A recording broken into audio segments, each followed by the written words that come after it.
The demand for cars and mobility will be massive in Africa in the coming years. Its population is almost as large as China's and will double in the next 20 years. On today's show, industry veteran Edward Hightower identifies 6 countries in Africa that are ripe for industrialization.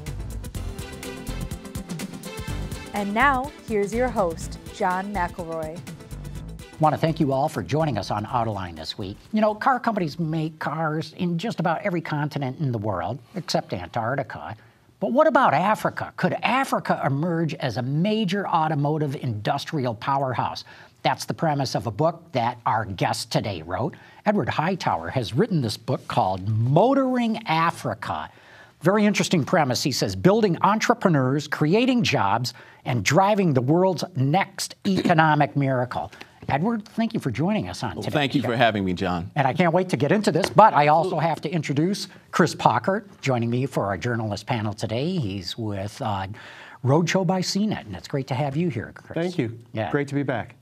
Okay, Edward, Africa. I mean, we just don't think of Africa as an industrial powerhouse. What gave you the idea that it could emerge as one? Well, John, the book, Motoring Africa, Sustainable Automotive Industrialization, it's really a roadmap, an actionable roadmap for automakers to be able to participate in the next emerging growth market opportunity, which is the African continent. According to data by the United Nations and McKinsey, the population of the African continent is going to double over the next 30 years. And it's what, about 1 billion right now? 1.2 billion people today, going to 2.5 billion people by the year. Bigger than China or India? Yeah, and the workforce, you know, as important, the workforce will be bigger than China or India. And, you know, that's going to happen between now and 2034. So the workforce will become the largest workforce in the world. And then following that, the largest population in the world, the largest country and the largest economy on the continent, you know, of the 54 countries, Nigeria, about 190 million people today, is projected to be larger than the United States by 2050. Close to 400 million people. So the book is not just about how to participate in that growth opportunity by selling products there, but by also building products there and building the supply chain and the supply network and fully industrializing on the continent. Mm-hmm. Now, there's some automakers that already have a presence there, a manufacturing presence there, Bmws in South Africa. Yes. Can you talk a little bit about the history, the run-up of the business right now? Yes. Well, BMW's been building products in South Africa for some time now. It was originally an independent entrepreneur that was assembling a variety of different automobile companies' vehicles. BMW took over that company, I believe it was in the 1980s. But in South Africa, you have not only BMW, but you have, there's 6 manufacturers. There's Mercedes, there's BMW, there's Toyota, Nissan, Ford, and I said BMW, right? Yeah, So, yes. Yeah, right. So yeah, there's 6 companies now, and the General Motors was there. GM has is left. out. Yes. Ford is dead. That's number 6 was Ford. Ford also builds products on the continent as well, in South Africa as well. So of the 54 countries, there are only about 1 million vehicles produced. So 1.2 billion people, 1 million vehicles produced on the entire continent. So in addition to South Africa, in North Africa, in Morocco, they're starting to grow their industrialization of the auto sector, primarily driven by the Renault, Nissan, now in Mitsubishi Group as well, primarily with the Renault brand. So in 2012, Renault really started to invest in Morocco as a site for building vehicles. They were at about 200,000 units of production now. By 2019, they're expected to be at about 400,000 units of production. And the PSA Group is also coming on board in Morocco. So between South Africa and Morocco, that's close to the 1 million vehicles that are produced on the continent. And then you have a few other, cats and dogs here and there, a few in Egypt, a few in Algeria, a few in Kenya, a few in Nigeria. And I would add, too, that there's a real supply chain developing in Morocco, too, to supply that automotive production. Yes, they have Morocco more than several of the countries in East and West Africa has focused on the localization of the supply chain. South Africa has done so to a limited extent. If you read the statistics by the Department of Trade and Industry of South Africa, about 27% or so of the supply chain is localized, countrywide, industry-wide. Morocco has objectives of getting into the 60% range. South Africa does as well. They have new policy programs to increase localization. And that's the real, that's the real secret sauce of being able to build in an emerging market profitably, is to have that localization of the supply chain. Take us forward another 10, 20 years. How do you see this evolving? You know, it has to be a conscious effort or a conscious decision by the private sector and private sector automakers, and quite frankly, other manufacturers and other sectors as well can participate in this opportunity. It is the growth is going to happen, the markets are developing, and those who decide they want to invest early and experience some of the successes that South Africa is finding and some of the successes that Morocco is finding, they're the ones who are going to be among the leaders in 2034 and 2050. I think back to the time when I was at GM in the 90s, and there were a few people working on, the China project. And now, those who invested early in China, GM and Volkswagen, are not only leading in that market, they're the leaders of the largest auto market in the world. What is necessary, to work on today's base and really take this supernova? I mean, you've got concerns around infrastructure. You might have some geopolitical concerns. You might have workforce education concerns. What are the impediments to that sort of growth? Well, in the book, I talk. One of the chapters of the book talks about the 10 steps to industrialize automobile production in an emerging market. Many of them are some of the points you mentioned. Public-private partnerships is probably one of the most important. It is going to take strong involvement of the private sector, but it's also going to take involvement of the public sector, meaning there has to be policy support for it from the head of state level. Also, there needs to be involvement from the ministers of trade and industry, finance, infrastructure, education, in order to have all of the components in place for the industry, for industrialization to take root. That's how it happened in China. That's how it happened in India. That's how Mexico has become one of the largest auto exporters in the world, by having the input and participation of the private sector along with the public sector. Do you see that kind of talk happening in Africa? Do you see ministries of trade and governments talking about making this happen? Yes, I think, in Motoring Africa, we focus on 6 specific countries. We say 6 of the 54 countries are the ideal spots for automotive industrialization. And they are because they have many of the 10 attributes that we mentioned in the chapter of the 10 steps, or they are on their way there. Many of the local governments are speaking about how important industrialization is, how many people are employed by value-added manufacturing, how opportunities for entrepreneurs are created by value-added manufacturing compared to services or tourism or, quite frankly, even technology.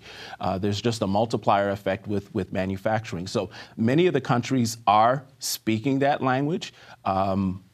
There are only a handful of automakers that are really making strong investments in that direction, and there's a lot of opportunity for others to do that. Okay, we know 2 of those countries, right? South Africa and Morocco. Who Yes. are the other 4? The others are Kenya, Ghana, Ethiopia, and Nigeria. And some of those attributes that I mentioned in terms of 10 steps, one important driver is having proximity to a strong and sizable regional market. So you don't just look at the population of the country, you look at the population of the region. And you look at whether there's an existence of strong regional trading agreements. So each of those 6 countries will fully cover all 4 quadrants, North, South, West, and East Africa, if you will. All of them are participants in regional trade agreements or regional trading blocs, and all of them have expressed interest in becoming connected or better connected with trading blocs outside of the continent. For example, one reason why Morocco has been so successful is they have very strong trade agreements with the EU.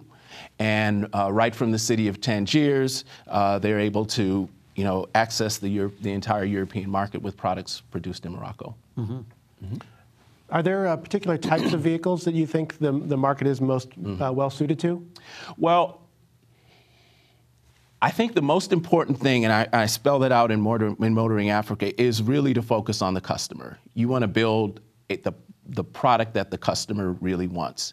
And it's not adopting a strategy of let's take 2 generations old of a platform with tooling that's partially or almost fully worn out that we could somehow cobble together and then just ship it there and start building products. That's not the real recipe for winning. That's the old way the industry did it, and that doesn't work in today's wired world where everybody knows what's the latest. Exactly. Consumers travel.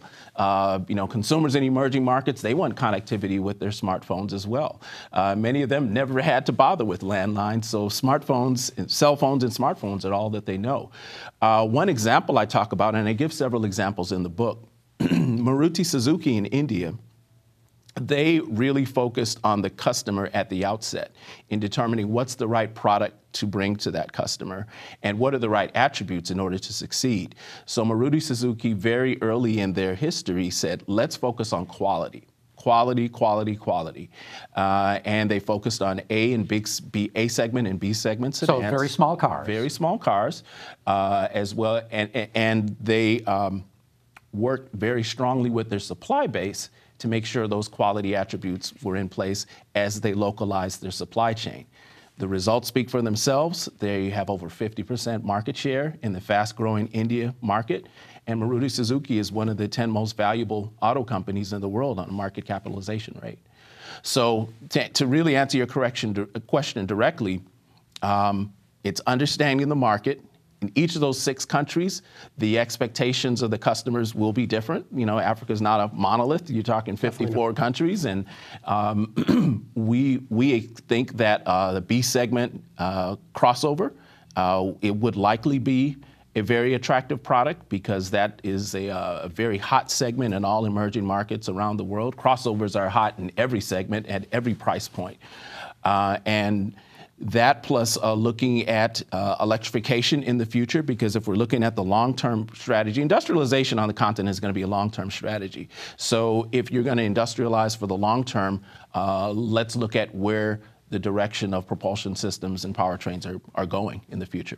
You mentioned the success will go to those who invest early and heavily, like you mentioned General Motors and Volkswagen in China. Mm-hmm. Who do you think are the early players that will be there for the long run? Well, I mentioned BMW in South Africa has been there for the long run. They've recently made a significant investment to change from building their 3 Series there to the X3 crossover. And I just want to interject. A lot of people don't know this. There were South African BMWs exported to the U.S., those 3 Series. Yes. Most of the 3 Series for the last few years sold in the United States, 3 Series sedans were actually built in South Africa. Mm-hmm. You could tell from the VIN code. Yeah. But they've changed over to build the new G01 platform of the X3. So I expect they'll continue to invest on the continent. Renault Nissan in Morocco, they have invested to expand their operations in Morocco. And they are also looking at working with a group in Nigeria to perhaps expand in Nigeria. So Renault, Nissan, and Mitsubishi Group, they have a track record of investing in emerging markets in India and in Brazil. Even Pakistan. In Pakistan. And if you look at what they've done in Morocco and what they're considering for Nigeria, I could see at least those two automakers being strong participants. Others I would say the Hyundai and Kia group, possibly. How about the Chinese? Maybe the Chinese. Are not the Chinese exporting a lot of cars to Africa now? Yes, several Chinese automakers are exporting some vehicles there. Great Wall in particular is one. Beijing Auto Industrial Corporation is recently started a CKD operation in Port Elizabeth, South Africa. Just for those who don't know, CKD is where you put all the parts in a crate, ship it there, and then they assemble it at the country. Yes, that's part assembly. That's a decent starting point. We don't recommend that as a long-term strategy because you have, it's not the ideal scenario for the cost structure of the vehicle because you essentially are assembling the vehicle in the assembly plant, taking it apart, putting it in all of this shipping material, which isn't the most efficient way to ship a vehicle. You're shipping that plus a lot of air into the destination country, and then you're paying a second set of labor to put it together again. So not the most efficient way, but it could be a way to start and test the waters. But really what we're proposing in the book is that you want to localize as much of that supply chain as possible. You're closer to the customer. You're able to better control quality, and you're able to better control your cost structure. Mm-hmm. Some of the most interesting developments in the auto industry globally have happened because of startups. We were talking about Tesla before the show, right. But there are dozens of other companies that are doing the same thing. Is there any will or interest in doing that in Africa, in starting auto companies from scratch there? Mm-hmm. There are a handful of startup auto companies and small-scale niche manufacturers in South Africa, in Kenya, and in other parts of North Africa. What we talk more about in the book is really the opportunity to provide a solution for the growing population and the large workforce, and to address the large market opportunity by bringing manufacturing at scale to the continent. Because we see that as a strong profitability opportunity and a strong opportunity that all of the governments are looking for. Edward, let's talk a little bit about your background, Sure. just so the audience recognizes. Yes. You've opened plants in different places of the world. You work for different car companies. Give us a thumbnail sketch of your background. Yes. Yeah. Well, I love the auto industry. I've had the opportunity to work in the auto industry for over 25 years for 3 automakers, GM, BMW, and Ford. At GM, I led their crossover vehicle business as the executive chief engineer. At Ford, I was the chief engineer of the full-size SUV business, the Expedition and Navigator, a few years ago. And at BMW, I was the product manager for the 5 Series, 6 Series, and 7 Series models here in the United States. I've also consulted to automakers and suppliers for several years at Alex Partners, and I've worked on several significant merger and acquisition deals in the auto sector for OEMs, supplier companies, as well as aftermarket companies. So you've got all this automotive background. Mm-hmm. What led you to say Africa, that's the next frontier? Well, through my experience in the industry, I've done a fair amount of work, quite a bit of work in China, as well as India and Mexico and Brazil. And I've seen firsthand, I helped the companies I worked with find success with the projects I worked on in each of those countries. And I was able to see firsthand how those nations were transformed when you put so many people to work and when you see so many entrepreneurs succeeding by building one or many of the 30,000 parts that go into a vehicle. You think about it, 70% of the value chain in a vehicle goes to suppliers. Seeing that, and my always having a passion for the continent, which dates back, my entire life, and the time I worked in West Africa as a grad student at University of Michigan, I saw that as an opportunity to really put this all together and really share that with the business community and investment community. What's been the reaction? The book has come out, it was announced at the beginning of this month, so it's great to be here talking about it. a lot of it is similar to yours, John. Why Africa? But when I speak to people about the opportunity, many people just aren't aware of the growth scenario that is. I had no idea the population is expected to double in the next 20 years. Exactly. I had no idea. Yes, yeah, and many people don't realize that. Many people don't realize that they are the seedlings of the auto industry on the continent already that are not just seedlings but are succeeding, and many don't realize that this could be the next growth opportunity as China slows, and India continues on their trajectory. Many are who I talk to about the book are start to say, maybe I should consider the continent in a different light. Maybe I should dig deeper into this. That's been the reaction. I love your analogy of it's kind of like being in China in the late 80s or early 90s. Yes. And at that time there were very few believers that China was going to take off like it did. So that's true. You may be onto something here that Africa could be the next huge growth opportunity. I think it can be. But in China, as in India, it didn't just happen.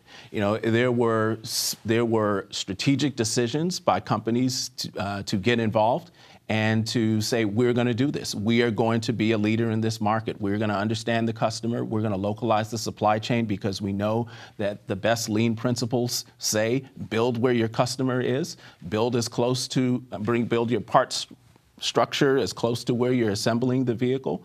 And they found success in that all over the world. So I hope to encourage more to consider that about the 6 countries that I highlight on the African continent. Beyond a growing consumer base and a growing workforce there, what are some of the advantages of Africa in particular? Are there natural resource deposits and things like that that will be helpful to the industry? Or are there other advantages, location? Yeah, there are some natural resources. Aluminum, cobalt in the case of electric vehicles. But beyond that, the main point I'm focusing on is really the market opportunity, because many have really focused only on the natural resources on the continent from an extraction standpoint. The natural resources, I think, can play a part in the value chain, the local value chain. So not just extracting the natural resources, but processing them into aluminum, into the other materials that are needed that go into those 30,000 parts inside the vehicle. Edward, the auto industry looks like it's going to go through a transformative decade here. Yes.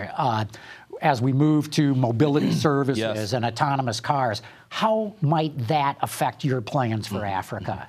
Well, I think the mobility services will actually be a tremendous support for this plan, because when you look at the different markets, even as I said earlier, we're looking at each of the 6 countries serving a region, north, south, west, or east. You're still looking at a low income, many low incomes on average countries.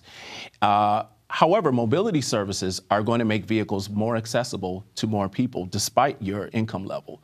But even if the vehicle is accessible to you, it still needs to be built somewhere. So if you have the West African market, which is, I mentioned Nigeria as a country, I mentioned Ghana as one of the countries. Ghana has 28 million people, but the entire West African market is about 300 million people, size of the United States.